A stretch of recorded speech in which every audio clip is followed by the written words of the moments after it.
કહેવાય છે કે શ્રદ્ધામાં માનવું અંધશ્રદ્ધામાં નહીં, કારણ કે અંધશ્રદ્ધાને કારણે અનેક એવા લોકો હોય છે જે લોકો આમાં માનતા તો હોય છે, પરંતુ એનો ભોગ કોઈ સામાન્ય વ્યક્તિ બનતું હોય છે.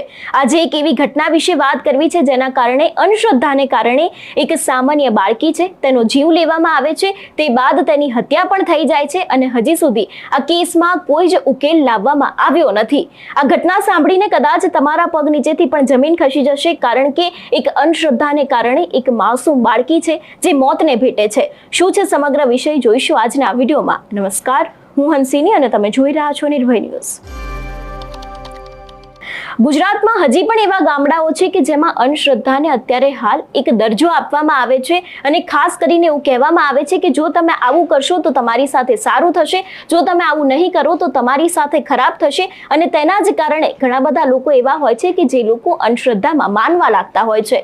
પરંતુ છોટા ઉદેપુરમાં એક એવો કિસ્સો સામે આવ્યો છે કે જેમાં એક ભુવાજી દ્વારા એક માસૂમ બાળકીની હત્યા કરી દેવામાં આવે છે અને તેની બલિ ચઢાવવામાં આવે છે. અને આ જ વિષય જ્યારથી સામે આવ્યો છે ત્યારથી છોટા ઉદેપુરના લોકો છે તે લોકોમાં પણ અનેક એવા સવાલો ઉભા થઈ રહ્યા છે કે શા માટે આ ભુવાજી દ્વારા આવું કરવામાં આવ્યું હતું, ને ખાસ કરીને તે સમયે તેના પરિવારજનો ક્યાં હતા તેવા પણ અનેક સવાલો તેમના દ્વારા પૂછવામાં આવી રહ્યા છે. જો વાત કરવામાં આવે સમગ્ર ઘટના વિશે તો છોટા ઉદેપુર જિલ્લાના બોડેલી તાલુકાના પાણેજ ગામે 5 વર્ષની બાળકીની બલિ ચઢાવી દેવાનો એક મામલો છે તે સામે આવ્યો છે. ઘરની સામે રહેતી બાળકીને ઘરમાં લઈ જઈને ભુવા દ્વારા ક્રૂરતાપૂર્વક તેની હત્યા કરીને બલિ ચઢાવી દેવામાં આવી છે અને આ ઘટનાએ પ્રદેશમાં અત્યારે હાલ ચકચાર મચાવી દીધી છે.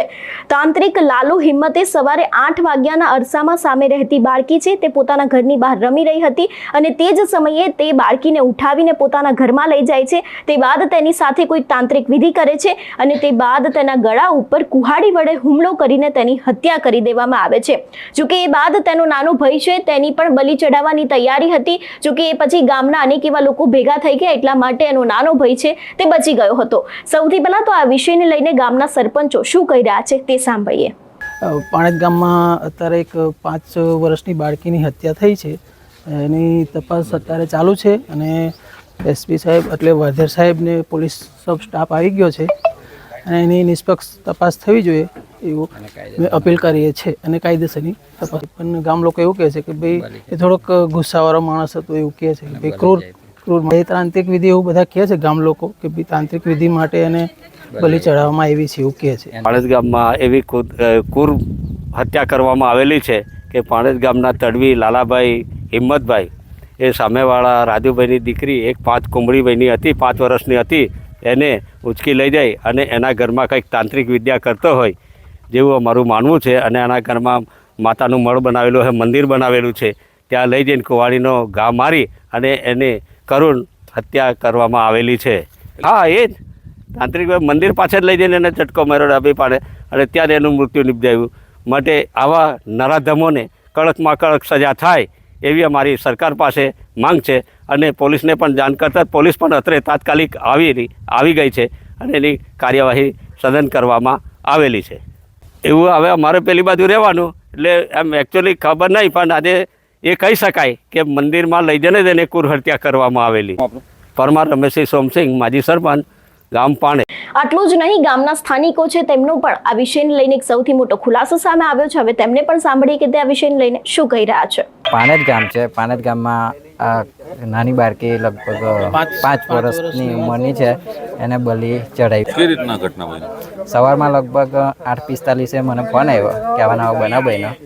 એટલે હું સ્થળ પર આવ્યો તો એ ભાઈ જે આરોપી છે હાથમાં કુવાડી લઈને એને ગળાથી કાપી નાખી, બલિ જ આપી. બલિ આપવાનું કારણ તો એવું કંઈ નહોતું, છોકરી રમતી હતી અને એને ખેંચી લઈ ગઈને અંદર કાપી નાખી. ને એવું નહોતું, પણ મજાક એવું છે એનું ગુસ્સાવાળો. પોલીસ દ્વારા પણ આ વિષયને લઈને સૌથી મોટો ખુલાસો કરવામાં આવ્યો છે. હવે તેમને પણ સાંભળીએ કે તે આ વિષયને લઈને શું કહી રહ્યા છે. बोडेली तालुका के पाड़ेज गांव में एक हत्या की घटना बनी है।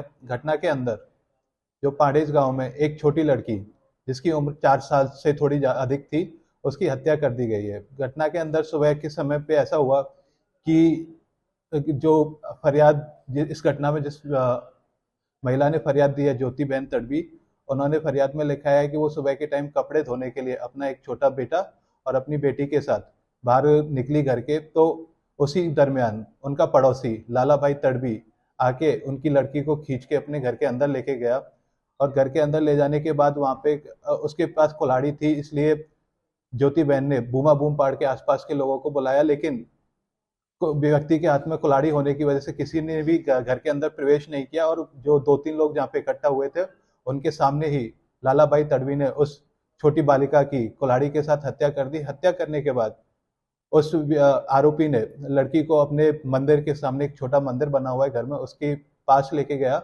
और जो उसके गले पर जो कुल्हाड़ी मारने की वजह से जो खून आया था, उस खून को लेके उनकी जो मंदिर की स्टेयरकेस थे उसके ऊपर उन्होंने उस खून को चढ़ाया।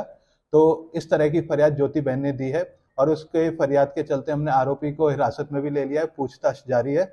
और अभी प्राइमरली ये मामला नरबली का लग रहा है, क्योंकि उसने जो खून लेके मंदिर की सीढ़ियों पर चढ़ाया है, इस वजह से हम उस डायरेक्शन में तपास कर रहे हैं, और किसी का इन्वॉल्वमेंट अभी तक सामने नहीं आया है। और जैसे ही पुलिस को और जानकारी मिलती है कि इसका कोई और कारण है या नहीं है, हम आपको बताएंगे। लेकिन अभी ये मामला नरबली का लग रहा है, और जो व्यक्ति है आरोपी वो थोड़ा विकृत प्रकृति का लग रहा है, इस वजह से ऐसा हो सकता है कि उसने ये गुनाह किया है। જે પ્રમાણે અત્યારે હાલ આપણો યુગ ચાલી રહ્યો છે, જે પ્રમાણે લોકો આધુનિક જમાનાની વાતો કરી રહ્યા છે, આ બધાની વચ્ચે ગુજરાતમાંથી આવા કિસ્સા સામે આવ્યા એ પણ એક શરમજનક વાત છે। કહેવામાં આવી રહ્યું છે કે અત્યારે હાલ AI નો યુગ છે, તેમ છતાં પણ લોકો અંધશ્રદ્ધામાં માની રહ્યા છે, અને આ જ અંધશ્રદ્ધાને કારણે એક માસૂમ બાળકીનો જીવ ગયો છે। ક્રૂરતાપૂર્વક તેની હત્યા કરવામાં આવે છે, ને તે બાદ તેની બલિ પણ ચઢાવવામાં આવે છે। અનેક એવા સવાલો ઊભા થઈ રહ્યા છે કે તે સમયે તેના પરિવારના લોકો ક્યાં હતા, શું ખરેખર આની પાછળ તેમના પરિવારનો કોઈ હાથ છે કે કેમ, તેવા પણ અનેક સવાલો અહીં ઊભા થઈ રહ્યા છે। અને જો આ ભુવાજી પહેલેથી આવી તાંત્રિક વિધિ કરતા જ આવ્યા છે, તો અત્યાર સુધી કેમ કોઈ અવાજ ઉઠાવવામાં ન આવ્યો, તેવા પણ સૌથી મોટા સવાલો આ ઘટનામાં અહીંયા ઊભા થઈ રહ્યા છે। તમારું શું માનવું છે આ વિષયને લઈને અમને કમેન્ટ કરીને ચોક્કસથી જણાવજો। તેની સાથે જ અમારી ચેનલ નિર્ભય ન્યૂઝને લાઇક અને શેર કરવાનું ભૂલશો નહીં। નમસ્કાર।